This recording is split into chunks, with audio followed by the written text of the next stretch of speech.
Hai semuanya, jumpa lagi di channel YouTube Physics in Life. Di video kali ini kita akan belajar materi tentang momentum sudut serta berusaha untuk menyelesaikan masalah-masalah persoalan-persoalan yang berkaitan dengan momentum sudut. Oke, langsung saja. Ini di sebelah kanan ini adalah sebuah gambar ya. Yang atas ini adalah sebuah partikel yang mengelilingi memutari suatu lintasan. Yang mana partikel ini memiliki jarak atau posisi terhadap pusat rotasinya, dan partikel ini memiliki momentum linear, yaitu M kali V ya, disimpulkan dengan P. Nah, di dalam fisika, perkalian antara posisi suatu partikel ini dengan momentumnya itu menghasilkan suatu momentum sudut ya, yang arahnya tegak lurus terhadap lintasannya ini. Jadi ini adalah R dengan P dikalikan secara vektor menggunakan perkalian cross product.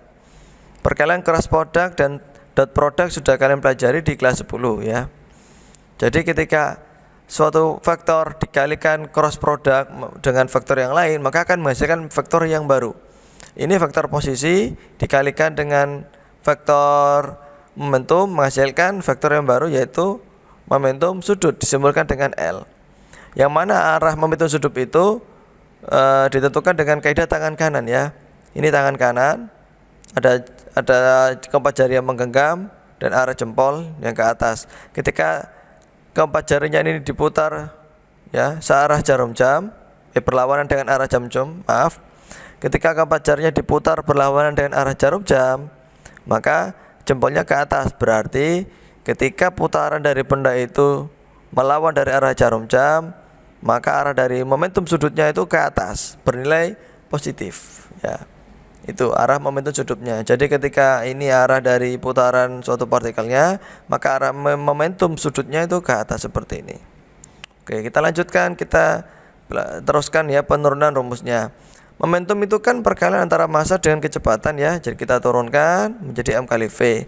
Sedangkan V itu adalah kecepatan dalam garis lurus ya. Sekarang kita akan merubah menjadi besaran dalam gerak melingkar. Jadi kecepatannya kita rubah menjadi omega dikalikan R, yang mana omega itu adalah kecepatan sudut atau kecepatan putaran. Kalau R itu posisi tadi ya, posisi partikelnya. Nah, sedangkan ini kan masih berupa vektor, jadi masih ada arah. Sekarang kita turunkan dengan kita menghilangkan vektornya. Jadi kita fokus ke nilainya saja. Kita mencari nilainya untuk momentum sudut gimana. Nah, R dengan M dengan R ini kita kelompokkan menjadi MR kuadrat. Nah, untuk partikel, perkalian antara MR kuadrat ini itu kan merupakan momen inersia dari partikel. Sehingga rumusnya untuk mencari nilai dari momentum sudut itu berubah. L sama dengan I kali omega. Yang semula seperti ini sekarang berubah menjadi L sama dengan I dikali omega, di mana L itu sendiri adalah momentum sudut, I itu adalah momen inersia, sedangkan omega itu adalah kecepatan sudut atau kecepatan putarannya. Lanjut, sekarang hukum kekekalan momentum sudut. Ketika tidak ada torsi yang bekerja dari luar terhadap suatu benda, maka momentum sudut dari benda itu adalah kekal. Yang dimaksud dengan kekal ini adalah momentum sudut sebelum ditandai dengan L1 itu sama dengan momentum sudut yang setelah. Atau kalau ini disebut momentum sudut awal, ini adalah momentum sudut akhir. Disimbolkan ini L1, yang ini L2.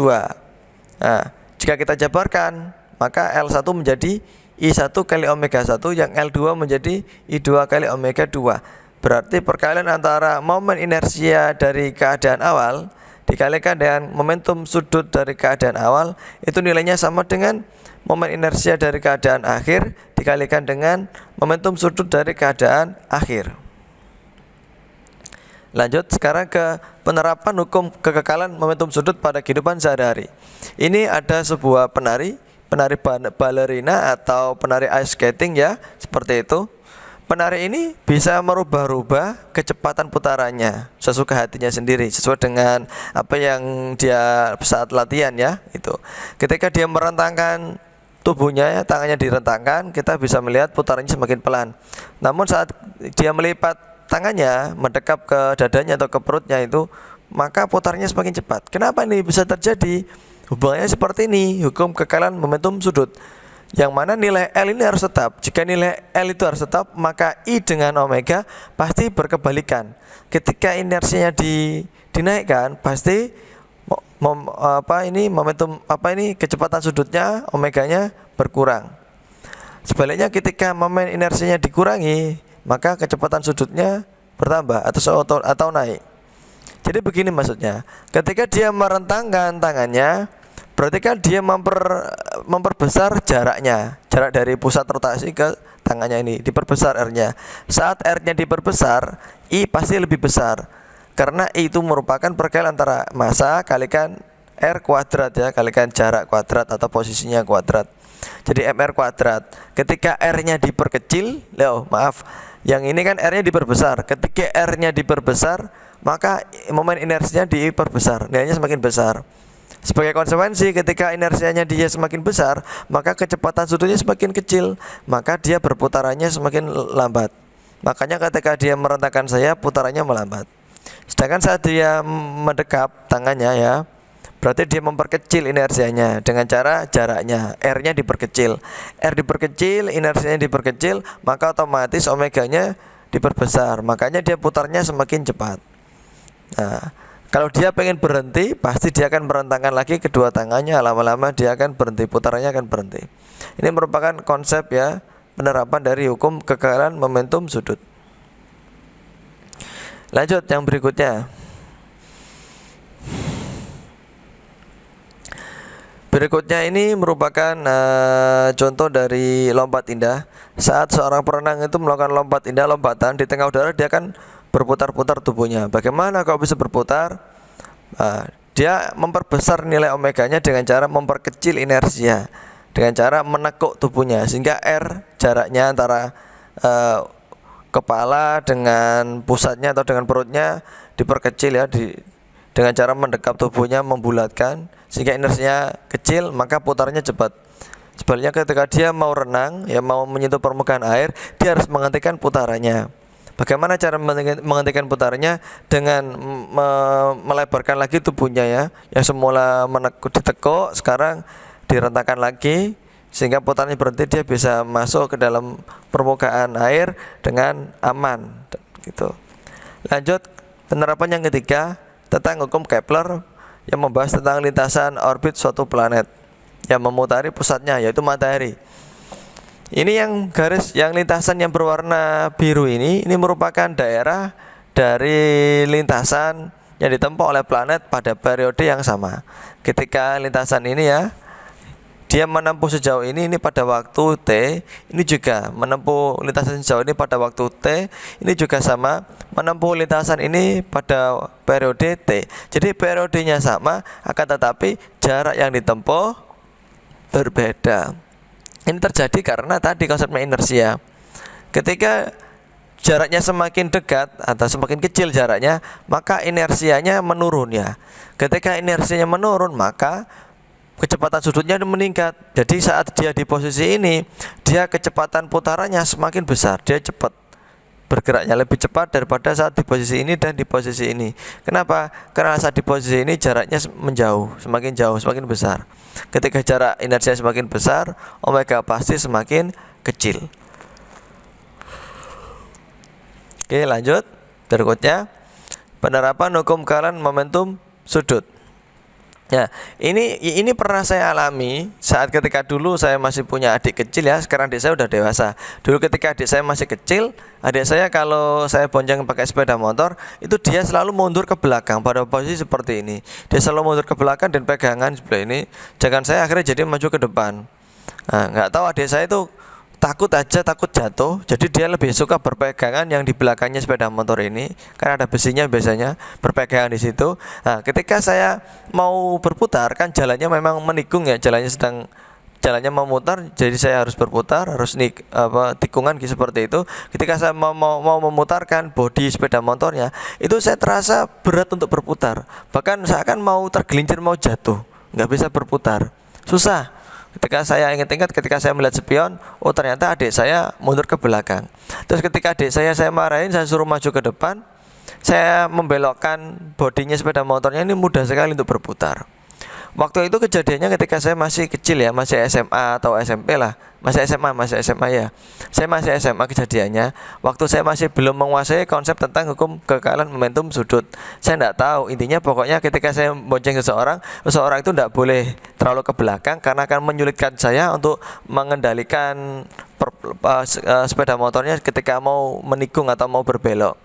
Jadi ketika sepedanya mau menikung atau membelok, yang saya bonceng selalu saya suruh untuk maju ke depan. Saya tidak tahu kenapa, tapi memang seperti itulah kejadiannya. Nah, ternyata itu ada hubungannya dengan hukum kekekalan momentum sudut. Ketika dia mundur ke belakang, jaraknya dengan sumbu putarnya ini semakin jauh. Jika jaraknya semakin jauh, kecepatan sudut semakin pelan sehingga sulit untuk memutar ya. Ketika dia maju berarti mengecilkan jaraknya, inersianya kecil, maka kecepatan sudutnya semakin besar, maka dia akan lebih mudah untuk berputar ya. Ini bisa kalian praktekkan sendiri ya. Bisa praktekkan dengan adik kalian atau dengan teman, silakan dicoba. Yang dibonceng mundur ke belakang sama maju apa bedanya, seperti itu. Sekarang contoh soal yang pertama. Ini ada penari balet ya. Awalnya saat direntangkan tangannya kecepatan sudutnya 9 rpm. RPM ini adalah rotation per menit, yang artinya adalah putaran tiap menit di atas lantai yang licin dengan momen inersia 6 kg kali meter kuadrat. Kemudian kedua tangannya dilipat menyilang. Jadi pertama keadaannya seperti ini, lalu dilipat tangannya. Akhirnya kecepatannya berubah. Nah, pertanyaannya, momen inersia penari saat di posisi akhir saat dilipat tangannya berapa gitu ya. Nah, maka kita itu tulis dulu diketahuinya. Kecepatan sudut yang pertama adalah 9 rpm. Momen inersia yang pertama 6 kg meter persegi.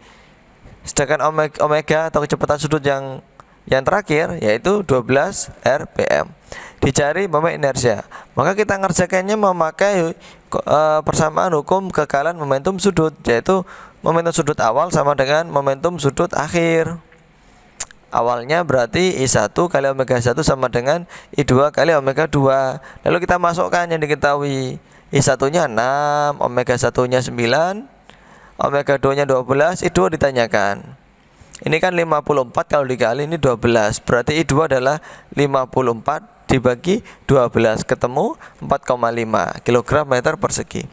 Jadi momen inersia penari balet itu pada keadaan akhir yaitu sebesar 4,5 kg kali meter persegi.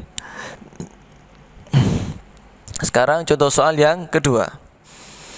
Ada sebuah piringan yang bentuknya silinder pejal, yaitu homogen. Mula-mula berputar pada porosnya dengan kelajuan sudut 5 radian per second. Terus bidang piringan itu sejajar dengan bidang horizontal. Massa dan jari-jari piringan tersebut 2 kg dan 0,2 meter. Lalu saat piringan tadi itu berputar, tiba-tiba di atas piringan diletakkan cincin yang memiliki massa 0,1 kg dan jari-jari 0,2 meter. Jadi awalnya itu silindernya bergerak sendiri, berputar sendiri, lalu tiba-tiba ditambahi benda yang lain yaitu cincin yang memiliki massa sekian, di mana pusat cincin itu sama dengan pusat dari piringan tadi, dengan silinder pejal tadi, sehingga mereka berputar sekarang bersama-sama dengan kecepatan berapa. Jadi intinya kecepatan awalnya itu adalah kecepatan silinder pejal sendirian, lalu berikutnya setelah ditambah cincin mereka akan berputar bersamaan. Nah, berapa kecepatan putarannya itu yang dimaksud. Jadi kecepatan yang gabungan yang dimaksud ya. Nah, ini diketahuinya silinder pejal memiliki kecepatan sudut 5, massanya 2, terus jari-jarinya 0,2. Nah, sedangkan konstanta inersia dari silinder pejal yaitu 2/5. Terus cincin ya, massanya 0,1, R-nya 0,2, konstanta inersianya yaitu 1. Dicari adalah kecepatan sudut gabungan dari silinder pejal dan cincin. Nah, maka caranya kita pakai persamaan dari hukum kekekalan momentum sudut ya, L1 sama dengan L2. Sedangkan L1 atau momentum sudut awal itu cuma sendirian, cuma silinder saja. Jadi saya jabarkan menjadi IS kali omega S. S itu artinya silinder ya di sini.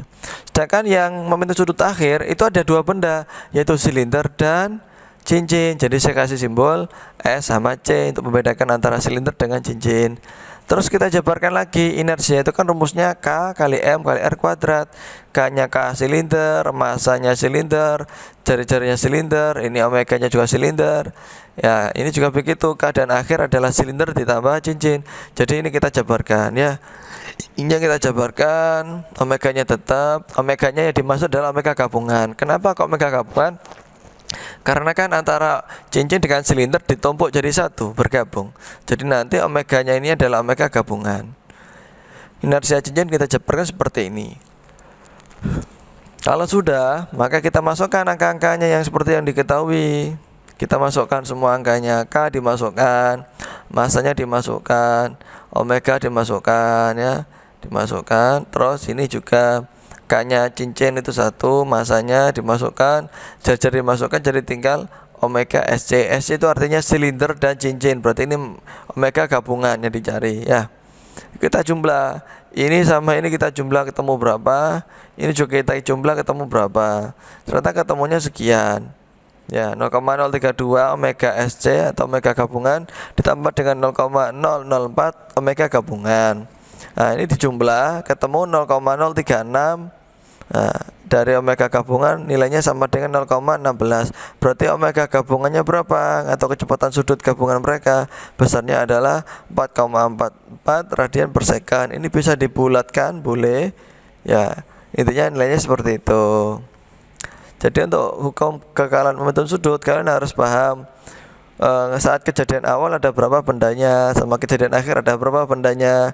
Kalau sudah paham dimasukkan angka-angkanya. Nah, insya Allah akan benar. Oke, sekian video pembelajaran hari ini. Semoga bermanfaat bagi kalian. Jangan lupa share videonya ya. Semoga supaya bisa bermanfaat bagi yang lainnya. Terima kasih.